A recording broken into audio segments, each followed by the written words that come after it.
देश का हिंदू चाहता है कि मोदी जी तीसरी बार 400 प्लस के साथ हिंदुस्तान के प्रधानमंत्री बने।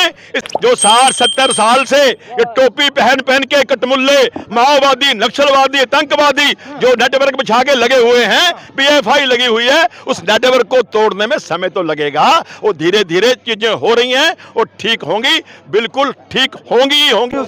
आप देख सकते हैं यूनाइटेड हिंदू फ्रंट के राष्ट्रीय अध्यक्ष हमारे साथ हैं, जो आज किसी मुद्दे को लेकर के आए हैं। जय श्री राम, गौ माता की जय हो। गुरुदेव, हम आपको बहुत देर से सुन रहे हैं और आज लगा कि वाकई में गोवंश हत्या बैन होनी चाहिए, लेकिन पिछले 8 सालों से आप लोगों की सरकार है। अभी मैंने देखा कि आप वरिष्ठ बीजेपी भी नेता हैं, लेकिन फिर भी देश हमारा सबसे बड़ा बीफ का उत्पादक है, इस पर क्या कहेंगे?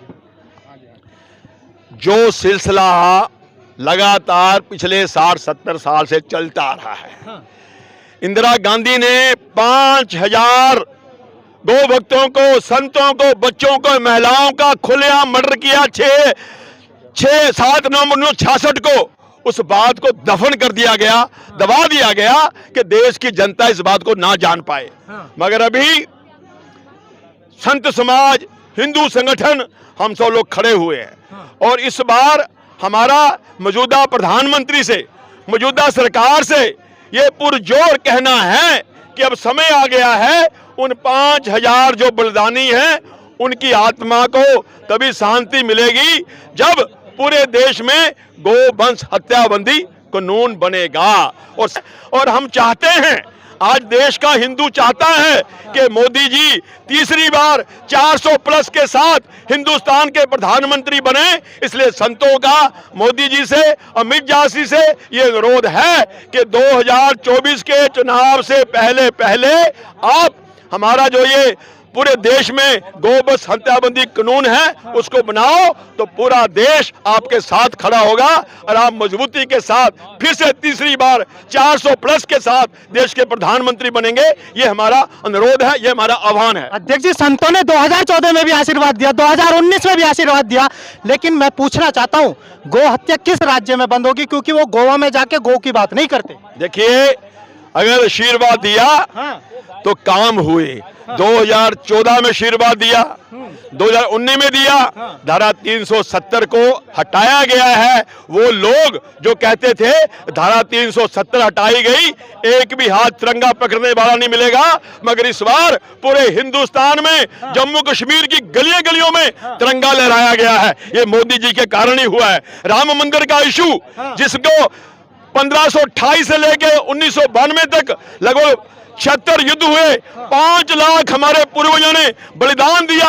आज वहां पर राम मंदिर का भव्य निर्माण हो रहा है, वो मोदी जी के कारण हो रहा है। काशी विश्वनाथ का जो कॉरिडोर बनाया है वो मोदी जी के कारण ही हुआ है। अभी उज्जैन में जो भोले बाबा कॉरिडोर बनाया है मोदी जी के कारण ही हुआ है। 3 तलाक का मुद्दा जो समाधान हुआ मोदी जी के कारण हुआ है। हमारा सबका विश्वास है यही सरकार है, ये मोदी सरकार ही है, हमारे संतों का, हिंदू संगठनों का सम्मान करके गोवंश हत्या पूरे देश में बंद करेगी। ऐसा हमारा अटूट विश्वास है। ये अब होगा, इसका अब होने का समय आ गया है। गुरुदेव, जब से मोदी सरकार आई है या बीजेपी की सरकार है, आप कहते हैं वो हिंदूवादी सरकार है, राष्ट्रवादी सरकार है, लेकिन आज भी कश्मीर में टारगेट किलिंग नहीं रुक रही और हमारा आज साधु समाज सब चुन चुन कर मारा जा रहा है और न्याय नहीं मिल पा रहा उन लोगों को।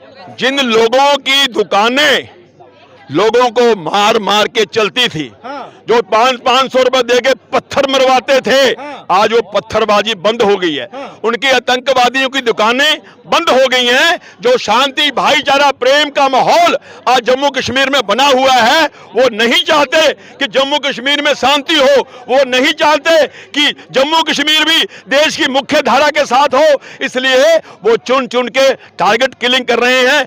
कभी हमारे कश्मीरी पंडितों की कर रहे हैं, कभी जो हमारे प्रवासी लोग वहां जाके मजदूरी कर रहे हैं उनको कर रहे हैं। उनका लक्ष्य है कि जो शांति और भाईचारे का माहौल जो आज जम्मू कश्मीर की जनता मुख्य धारा में आकर के राष्ट्र के निर्माण में, राष्ट्र के सुधार में लगी हुई है, वो डर के चली जाए। मगर अब कोई डर के जाने वाला नहीं है। डटेंगे, लड़ेंगे और हमारे इस देश को हम हिंदू राष्ट्र बना के हटेंगे। ये यूनाइटेड हिंदू फ्रंट का संकल्प है। लेकिन एक तरफ आरएसएस है जो कि मुस्लिमों को कहती है कि अब मुस्लिमों से भेदभाव नहीं हो सकता। आप हिंदू राष्ट्र की बात कर रहे हैं। देखिए, हर संगठन का अपना अपना काम करने का तरीका है, एजेंडा है। संघ के लोग जिस पद्धति से काम कर रहे हैं उनकी अपनी पद्धति है। यूनाइटेड हिंदू फ्रंट फुट पे आके काम करता है, हमेशा फ्रंट फुट पे हम खेलते हैं। हम जो बात कह रहे हैं डंके की चोट पे कह रहे हैं और समय आने पे हमारे सभी मुद्दों का समाधान होगा, ऐसा हमारा पूरा विश्वास है। उसके लिए जो भी कुछ करना पड़ेगा, हमारा संत समाज, हमारा साधु संत, हमारे हिंदू संगठन मिलकर के लगे हुए हैं और बिल्कुल हम जो भी हमारे मुद्दे हैं उनका समाधान होगा, ये हमारा आह्वान है। अध्यक्ष जी, आखिरी सवाल लेना चाहूंगा कि आपको नहीं लगता कि गौ माता के नाम पे या हिंदू धर्म के नाम पर बीजेपी भी कहीं ना कहीं राजनीति करती है? देखिए, बीजेपी राजनीतिक संगठन है। हाँ। बीजेपी तो एक राजनीतिक संगठन है। अगर बीजेपी के लोग राजनीति करें तो क्या करेंगे? तो हिंदुओं के नाम पे ही क्यों? ये बात ये है, राजनीति करने की हर आदमी को छूट है। राजनीतिक मंचों का काम है राजनीति करना।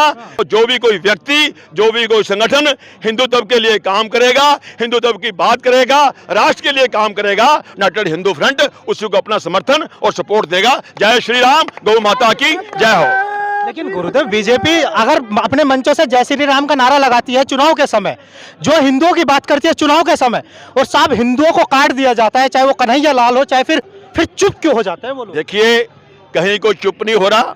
अगर राम नाम, बीजेपी राम नाम उसकी जय श्री राम करती, राम मंदिर नहीं बन रहा। लेकिन हिंदू सुरक्षित कहाँ है? सुरक्षित की बात तो ऐसे है भाई, जो 60-70 साल से ये टोपी पहन के कटमुल्ले माओवादी, नक्सलवादी, आतंकवादी जो नेटवर्क बिछा के लगे हुए हैं, पीएफआई लगी हुई है, उस नेटवर्क को तोड़ने में समय तो लगेगा। वो धीरे धीरे चीजें हो रही हैं और ठीक होंगी, बिल्कुल ठीक होंगी ही होंगी, ऐसा हमारा पूरा विश्वास है। कहीं देरी ना हो जाए गुरुदेव, इसको ठीक कोई कर देरी नहीं होती। 2025 तक भारत हिंदू राष्ट्र घोषित हो जाएगा, ऐसा हमारा पूरा आह्वान है। आपका आह्वान है? गुरुदेव मौजूद हैं। सारा संगठन एक है। हाँ? क्योंकि हम कमजोर नहीं पड़ेंगे, वो कमजोर पड़ जाएंगे। कौन कमजोर पड़ जाएंगे? वो जिनकी आप तारीफ करना चाहते हो। मैं तारीफ करना नहीं चाहता। मैं तो बेटा धर्म के लिए खड़ी हूँ, धर्म के लिए क्यों ना मेरी जान तो जाए। बीजेपी इसके ऊपर राजनीति क्यों करती है? आज आप उत्तर प्रदेश में जाकर देखें, पीछे हमारा कोई लेना देना, हमें सिर्फ धर्म के आपके लिए। अध्यक्ष जी वरिष्ठ नेता है बीजेपी के। हम तो बेटा देखो अभी यहाँ फर्स्ट टाइम, हमें किसी को नहीं जानते, लेकिन धर्म के लिए उठे तो धर्म के लिए उठेंगे साथ। हाँ, ये धर्म के लिए गुरुदेव साधु हैं, क्या कहेंगे? एक आखिरी सवाल सिर्फ कि एक साधु का मतलब क्या होता है समाज के लिए? साधु का मतलब है साधना। हाँ। और साधना का मतलब है अपने विचारों पे कंट्रोल करना। हाँ। विचारों की अपनी एक सीमा है। हाँ। और विचारों के माध्यम से हाँ। मैं बीजेपी, कांग्रेस, हाँ। अन्यथा किसी पार्टी से नहीं, हाँ। मैं संत समाज की तरफ से हाँ। और इस धर्म, हाँ। सनातन धर्म की फौज, और इससे पहले मैं हिंदुस्तान का एक नागरिक हूँ। हाँ। नागरिक के बाद मैं एक संत हूँ। हाँ। दोनों की परिभाषाएं में अंतर है, जी। परंतु जो हमारी भावनाएं हैं, हाँ। हम उन भावनाओं के अधीन किसी पार्टी से जुड़े नहीं हैं। हाँ। परंतु जो यूनाइटेड हिंदू फ्रंट जी। के जो जय भगवान गोयल जी हैं, हाँ। भारतीय जनता पार्टी से जुड़े हों, उनके कार्यकर्ता हों, उनके सब कुछ मालिक हों, हमें उससे कोई लेना देना नहीं। परंतु जो हिंदुओं पे कुठाराघात या किसी प्रकार की ऐसी होती है तो हम फ्रंट फुट पे उनको देखते हैं, इसी माध्यम से हम उनके साथ हैं। और मैं अपने विचारों से, राजनीतिक अपनी जगह है, हम संत समाज अपनी जगह है। हमारा सबको जागृत करने का उद्देश्य है, समाज को एक जागृत करना, और अब समाज धीरे धीरे जागृत हो रहा है और इन सब नेताओं को, पक्ष और विपक्ष को भी पहचानता है। लोग मंगलवार को सामूहिक हनुमान चालीसा नहीं पढ़ पाए तो वो हिंदुओं को कब जागरूक करने घर घर जाएंगे? देखिए, संत अपना कार्य कर रहे हैं, परंतु आज का जो नौजवान हिंदू है, जो अपने आप को हिंदू कहता, उनको कंट्रोल करने में बहुत समय लगेगा, क्योंकि सबसे पहले संतों की अवहेलना करने वाला हिंदू ही समाज है। और आज का जो आप जैसा नवयुवक है, वो एक मौलवी टोपी लगे पे सलाम करता है, परंतु एक संत को देख के मुस्कुराता है, हंसता है, चेहरा मोड़ता है। देखो अट्टा कट्टा जा रहा है, कमाना बस की नहीं है। अगर संत समाज ही कमाएगा तो आपको जागृत कौन करेगा? जब नव युवक ही संतों की इज्जत सम्मान नहीं करेगा तो संत किसी का भिखारी नहीं है। तो ये संस्कार कहाँ से आएंगे? संस्कार कहाँ से उत्पन्न होंगे? संस्कार आप लोगों को संतों की शरण में जाना पड़ेगा। संत घर घर नहीं जाएंगे, घर घर से आप नौजवानों को संतों के माध्यम, संतों के आश्रम में, संतों के संरक्षण में अपनी बात को रखना पड़ेगा। ये आपका भी दायित्व बनता है, ना कि संतों का। संतों का एक दायित्व तो बनता है ना गुरुदेव, कि वो किसी गांव में जाएं, उस मंदिर में विराजमान हो और वहां से एक अनाउंसमेंट हो कि आज के दिन या मंगलवार के दिन या किसी भी दिन कि यहाँ पर सामूहिक प्रवचन होंगे, सामूहिक हनुमान चालीसा होगा। लेकिन आज मेरा साधु समाज ये करता हुआ कहीं दिखाई नहीं देता।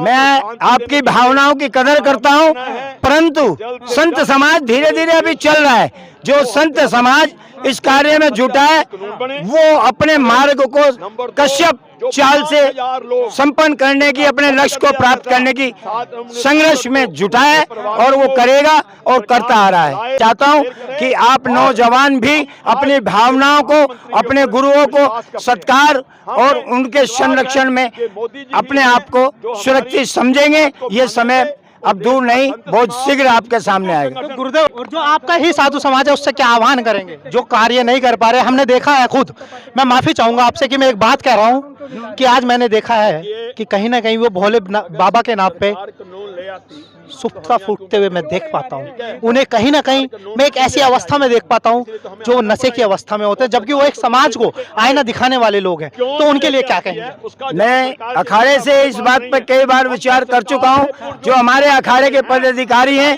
क्योंकि इस भेष के अंदर भी कुछ ऐसे तत्व हैं जो इस भेष को धारण कर वो इस कार्य को आगे कर रहे हैं और अपनी दुकान चला रहे हैं।